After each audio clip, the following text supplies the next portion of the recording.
All right. So it's been over 2 months since we've delved into our archaeological studies. We've already covered the first part about getting started in archaeology. We've already started human evolution, and actually, I'm teaching a class on World Civ 1, because World Civ 2 only covered from 1400 till today, till the present, only about 600 years of history. But World Civ 1 gets to cover ancient, medieval, and modern history as well, but it covers the human past and human evolution. So archaeology is really important for both medieval studies, ancient history studies, and even prehistorical studies, because World Civ 1 covers from 3 million years ago to 1500. So we've already covered human evolution from an archaeological standpoint. Homo erectus, Neanderthals, early hominins, the peopling of Australia and the New World, and the origin of modern humans. We've already discovered the perspectives on agriculture section, on defining agriculture, going over villages and towers, things of that nature, from mounds and to maize. And then we talked about diversity of agriculture around the world. Then we talked about the development of social complexity. We defined social complexity, then we talked about social complexity, or complexity without the formation of the state. Then we talked about complexity of the state, then cities, pyramids, and palaces, and that's where we are now. We talked about Mesopotamia, we talked about Egypt, and now we're moving on to the Aegean Sea. And then next we'll talk about early states in Asia. So, without further ado, the Aegean Sea. On a spring day in 1900, Arthur Evans stood on a hill of Knossos on the island of Crete and began the excavations that were to transform our knowledge of ancient Greece. Greek mythology told the story of King Minos of Crete and the terrible secrets of his labyrinth, where the Minotaur, a man-eating monster who was half man and half bull, lived imprisoned in the twisted complex built by Daedalus. Perhaps even Evans, again Arthur Evans, imagined Daedalus and his son flying away from Knossos on wings made of wax and feathers before Icarus, flying too close to the sun, melted his wings and plunged to his death. Evans' excavations at Knossos uncovered a large palace adorned with frescoes showing incredible scenes of bull-leaping festivals, helping to raise the curtain on a previously unknown civilization, the Minoan culture of Crete. Over a century after Evans sank his first pit at Knossos, fundamental questions remain about the organization of Minoan society, as well as about the relationship of the Minoans with their neighbors in the Aegean Sea, particularly the Mycenaeans of the Peloponnese Peninsula and central Greece. Again, Knossos is a site excavated by Arthur Evans, originally in 1900, and it is the largest Minoan settlement. The Minoans were a Bronze Age society located on the island of Crete, and the Mycenaeans were a Bronze Age society that developed on the Peloponnese Peninsula and in central Greece. First, to start setting in chronology, the homeland of the Minoan culture was the island of Crete, while Mycenaean societies developed on the Peloponnese Peninsula in southern Greece and to the north in central Greece. The islands of the Cyclades also played an important role in the development of these societies, as did the area of western Turkey known as Asia Minor. Both the Peloponnese Peninsula and Crete are characterized by a varied topography with high mountain peaks and small open plains. And again, Turkey, modern Turkey, was once known as the capital was Istanbul. Used to be Constantinople, and before that it was Byzantium. Again, if you've studied cartography, you will examine topographical maps, learn how to read them. So, although the earliest occupation of many Minoan and Mycenaean sites and their dates and go back to the Neolithic, the Bronze Age was the period during which complex social institutions developed. The emergence of centralized power structures began in the island of Crete around 1900 BCE.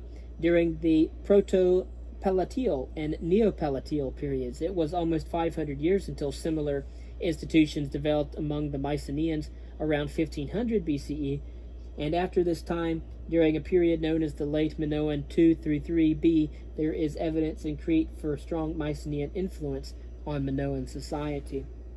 If you were to look geographically, we will see the Aegean Sea, and of course, from the Aegean Sea to the west, we have Thessaly.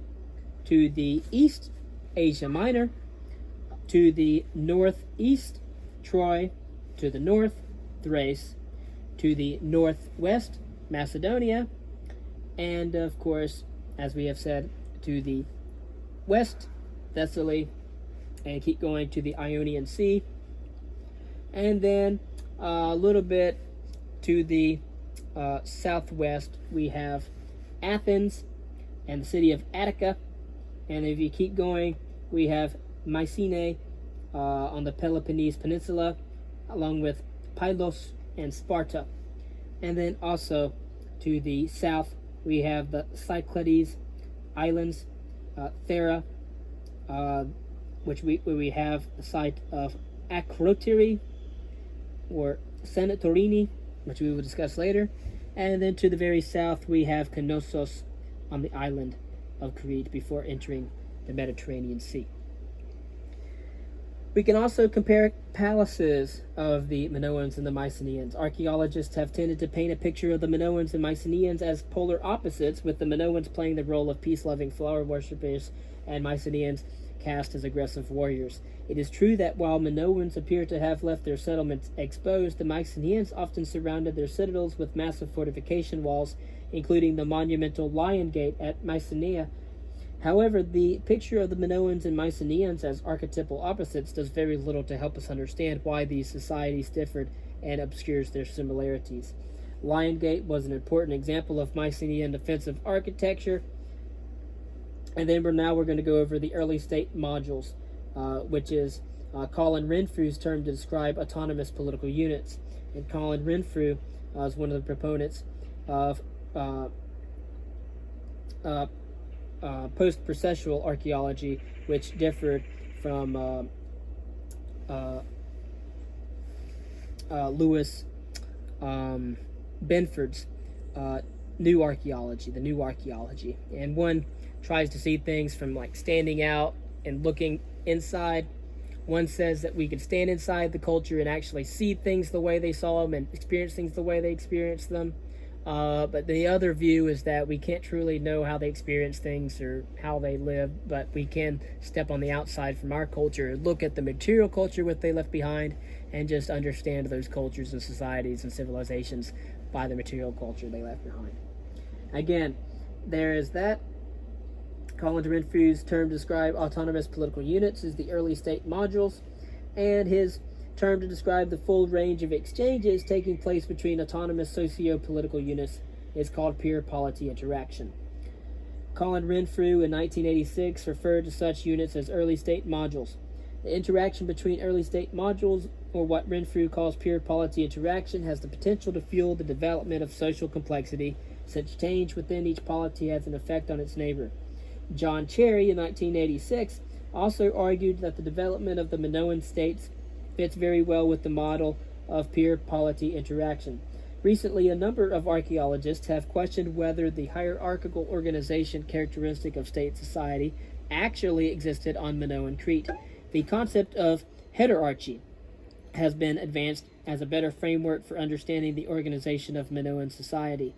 Carol Crumley in 1995 defined heterarchy as the relation of elements to one another when they are unranked or when they possess the potential for being ranked in a number of different ways. She illustrates the concept of heterarchy by pointing out that oak trees and symphonies are both highly structured, and yet neither is hierarchically organized. For example, so hierarchy is the relationship of elements to one another when they are not ranked. In the context of Minoan Crete, the concept of heterarchy means that complex social organization may be developed in the absence of a clearly defined ranking of members of society. The core of both Minoan and Mycenaean states was the palace. Minoan palaces are massive and elaborate constructions that might have been the inspiration for the myth of the labyrinth. The center of the palace and the heart of its function is the central court. Bull games, feasting, dancing, and other public events are thought to have taken place in these open spaces, buried deep within the palace structure. Estimates for the number of people who would have participated in these rituals range between 1,500 and 5,000. And so we have the core of the Mycenaean state was also the palace. The most completely preserved example of a Mycenaean palace was excavated at the site of Pylos. And again, Pylos is on the peninsula, Peloponnese Peninsula, to the southwest. At the center of the structure is a large room known as a megaron with a central hearth and 4 central pillars. Again, a megaron is a large hall located at the center of the Mycenaean palace. An open court for public gatherings on a smaller scale than the central courts in Minoan palaces was located in front of the megaron. Both the Minoan and the Mycenaean palaces were lavishly painted. One striking difference between these palaces is the presence of elaborate funerary rituals on Mycenaean sites and the absence of large tombs on the Minoan sites like Knossos. The palaces were more than simply the setting for spectacle. They were also the seat of the administration of the Aegean early state societies. This pairing of spectacle and administration is very interesting to me. It also lends support to the kind of dynamic that Renfrew and Cherry discuss as characteristic of pure polity interaction, which include competition, emulation, symbolic entertainment, and exchange. Until the middle of the Neopalatial period, the only documents that survive from Crete are in scripts, Linear A and Cretan hieroglyphics, and they have not been deciphered. The Mycenaean script, Linear B, was used to write a form of Greek language that has been deciphered, providing insight into the function of the Minoan and Mycenaean palaces. Linear B was subsequently adopted on Crete as well. In fact, it is possible that it was first developed by Mycenaeans that were living in Crete. The title of the ruler in the Linear B tablets is known as the Wanox, but little detail has been given on the powers of this position. What is apparent is that the Wanox controlled vast quantities of resources, and again, it is the title of the ruler in Linear B text. In the Linear B tablets from Knossos, there is mention of 800 tons of harvested wheat and 80,000 to 100,000 sheep. And of course, those would have been used and valued primarily for their wool. These very large quantities fit with the archaeological data from the excavation of the palace storerooms at Knossos, and this data, which includes both large storage vessels known as pithoi and built storage facilities.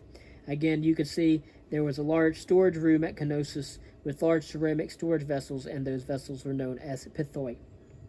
Beyond simply housing commodities, there is evidence from both texts and archaeology that the palaces themselves played an important role as workshops for the production of goods, including fine textiles.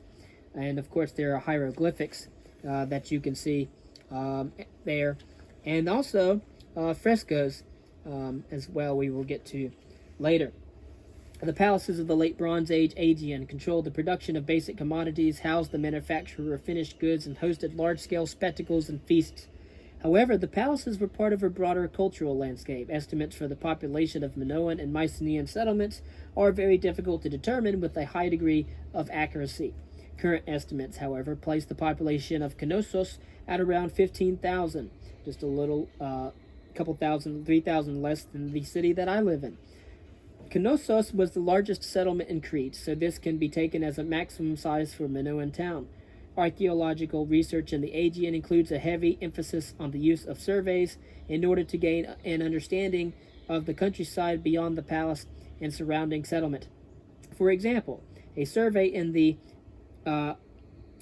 Padiada region, with a rich agricultural area to the south of Knossos, has found an increase in settlement density in the period that was contemporary with the full development of the palace. During this period, settlements with Knossos-style luxury products are found lining the communication routes to Knossos. The survey results suggest that this region was drawn into the provisioning of agricultural commodities for the palace at Knossos. The mechanisms that connected the palaces to their hinterland were varied. In some cases, during the late Minoan 2 to 3 B period, the Linear B text refer to taxes, while in other cases they refer to land that was owned by the palace. Concerning violence and warfare, determining the actual nature of conflict in ancient societies is very often difficult and requires a thorough understanding of the technology of warfare. For the Bronze Age Aegean, there is evidence of both military conflict and ritualized contests, including the boxing matches and bullfights depicted in palace frescoes. And those courts, you can see those frescoes in museums. Experimental archaeology has provided new insight into the fighting capacity of late Bronze Age Aegean swords, and in turn a new perspective on the structure of Minoan and Mycenaean society. And we will talk about one of these experiments with these swords. These swords tend to be about 50 centimeters long, straight, with a central midrib and sharp edges. Archaeologists have studied the typology of these artifacts, but have rarely asked what it would be like to wield them as weapons. This is the question that Barry Malloy in 2008 examined in his experimental study. He began by developing his own skills through 2 years of martial arts training with swords. He then carried out a series of tests using replicas of the archaeological weapons, and a great deal of skill was needed in order to effectively use them, and there was a risk of breakage during combat if the weapon was misused. To work effectively, the sword must be drawn in a whip-like motion at the same time that the blow was delivered. Tests on linen, leather, and then metal armor showed that thrusting attacks penetrated only the first two, while the swords were unable to penetrate the metal armor. More accurate tests of the swords on recently slaughtered pigs have given a sense of how the blades would have cut into unprotected flesh during battle. Malloy concluded that, quote, only very effectively executed strikes would inflict serious injury, such as severing tendons or arteries. Other less effective strikes would nonetheless cut the flesh, resulting in loss of blood, wearing down the combatants over a long duration of fighting. The combat skills of the prehistoric warriors needed to have been sufficiently developed in order to allow these strikes to be executed repeatedly in a single combat event with limited risk to the weapon itself. End quote. These results indicate that warfare in Minoan and Mycenaean society would be a test of skills, and that the combatants would have a fair chance of surviving violent encounters. The sense of controlled violence in combat and the training that it would have required adds a very vivid feel of what lay behind pure polity interactions in the late Bronze Age Aegean.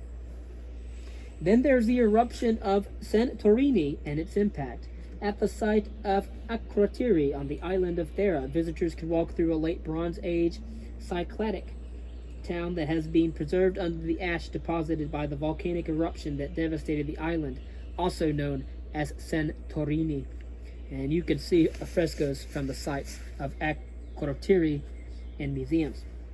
However, a large-scale program of radiocarbon dating indicates a large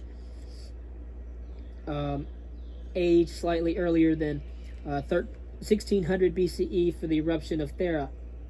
However, the stratigraphic context of Minoan pottery found in Egypt leads some archaeologists to argue for an age of 1500 BCE.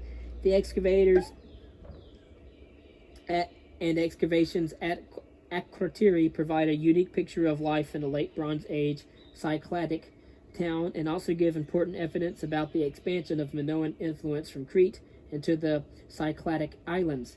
The frescoes recovered at Akrotiri are both beautiful and informative. One set of paintings gives an unparalleled view of Minoan ships and includes possible evidence of conflict at sea. However, Thera has sparked a debate that reaches far beyond Akrotiri, and that is fundamental to the archaeology of Minoan Crete. There is no question that the eruption of Thera was a massive event, but archaeologists differ greatly in their opinions of its impact on the palaces and towns of Crete. For some, the volcanic eruption was merely a loud noise that the inhabitants of Crete would have heard from a distance. Others see the eruption as ushering in a rapid decline in the power of the Minoan elites. About a century after the eruption of Thera, there was an increase in Mycenaean influence on Crete, and Knossos appears to have enlarged or emerged as a paramount center for the entire island. But was Thera a causal factor in these changes? And if so, were the archaeological indications for massive destruction caused by the eruption? And why is there a hiatus of a century long between the volcanic eruption and its impact? Geoarchaeological research at the site of Pelaya Castro on the eastern coast of Crete has produced evidence that the eruption of Thera might have caused a massive tsunami that would have led to a widespread destruction, at least on the eastern coast. At Palaiocastro, volcanic ash reworked by water was found in buildings well away from today's shoreline. Chemical tests confirmed that the source of this ash is the Thera eruption. In exposed sections along the coastline, deposits of cultural materials such as ceramics, building stones, and animal bones are found at 1.5 meters above sea level.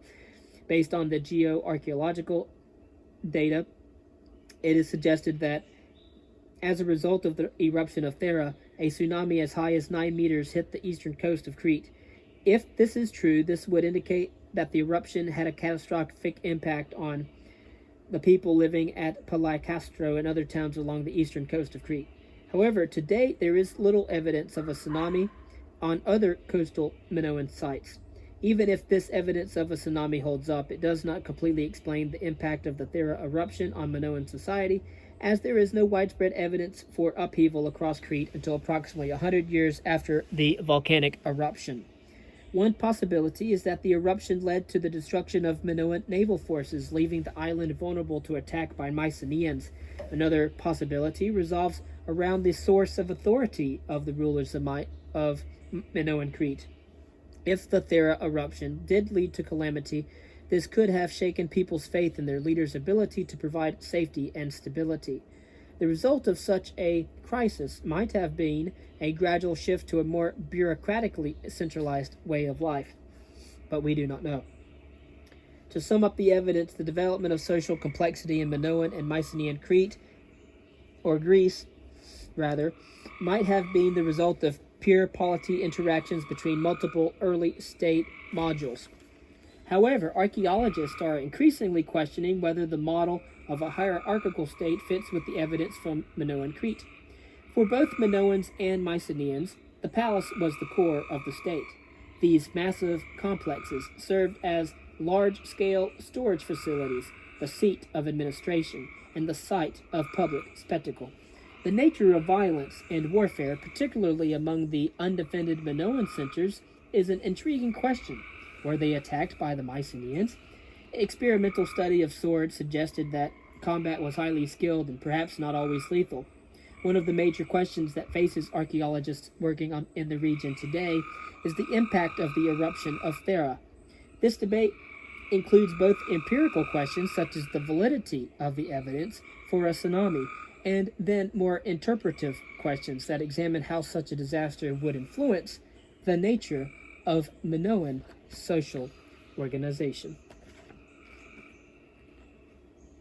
In summary, Mesopotamia covers the area along the course of the Tigris and Euphrates rivers, a region where large-scale agriculture is possible only with irrigation.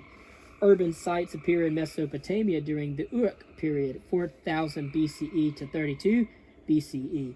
These cities were developed around temple precincts dating back to the earlier Ubaid period. The cuneiform writing system developed in Mesopotamia to record economic information. Cuneiform came to be used for a wide variety of texts, including epics and legal codes. The royal tombs at Ur demonstrate the power and wealth of early Mesopotamian kings. And again, that was the start of the first civilization, the Akkadian Empire of Sargon of Akkad. There is little evidence of extensive warfare in early Mesopotamia. However, Uruk sites such as Habuba Kabira did develop far to the north on the Euphrates River. The Nile Valley, a highly fertile agricultural land bounded by desert, is divided into Upper Egypt in the south and Lower Egypt in the north. The shift toward complex societies in Egypt began during the pre-dynastic period. Egyptian dynastic history can be divided into 3 cycles of integration and collapse. The Egyptian king was the human incarnation of the god Horus and was responsible for preserving Ma'at, or balance and justice.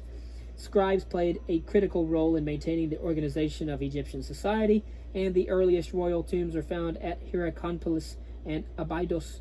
The stepped pyramid constructed by Djoser at Saqqara was the first Egyptian pyramid. The first true pyramid was constructed by Senefru at Dashur. Pyramid building reached its apex in the 3 pyramids at Giza, constructed during the 4th dynasty. No cities are known from the Old Kingdom of Egypt. The most completely documented Egyptian city is the site of Amarna, built by the heretic New Kingdom king Akhenaten. The site of Gendaro in the middle Niger Valley was a large city occupied between 250 BCE and 800 AD, or 800 CE 800. Mycenaean complex societies developed in the Peloponnese Peninsula in southern Greece and to the north and central Greece beginning around 1500 BCE. Palaces were at the core of both Minoan and Mycenaean society. Colin Renfrew proposed pure polity interaction among early state modules as the dynamic underlying the development of social complexity in the Aegean. Some archaeologists are beginning to question whether Minoan and Mycenaean societies fit with the idea of hierarchical states, suggesting that these societies are better understood in terms of a heterarchy. Experimental archaeology has demonstrated that warfare using Aegean swords required considerable skill and would not have always been lethal. The eruption of Thera, an island in the Cyclades Islands, resulted in the destruction of the town of Akrotiri. The nature of the impact of the Thera eruption on Minoan Crete, however, remains the subject of much debate. We might want to ask, why are the royal tombs at Ur significant for understanding early Mesopotamian society? What was the role of writing in early Mesopotamia and Old Kingdom Egypt? What can we learn about the process of state formation by comparing Mesopotamia and Egypt? And what is pure polity interaction, and how was it applied to the early Aegean states? Thank you for watching this video. Our next reading, we will talk about early states in Asia. The early state societies of the Indus Valley and China challenge us to understand the sources of authority underlying state formation. The influence of the Chinese Empire across Asia provides an opportunity to consider the relationship between the core areas of state development and their peripheries. After we discuss this, we should understand the archaeological evidence for urbanism and the questions regarding social inequality in the Harappan civilization of India, and then the evidence from surveys and excavation for the emergence of state societies in China, and the role and influence of China on the development of social complexity in Japan, the response of their people living in the Tarim Basin to their position on the Silk Route, and the emergence of the city of Angkor. And so now we're starting to talk about Indus River Valley periods, China River Valley periods, and then talking about Japan as well. So now we're starting to enter into the age of cities and empires.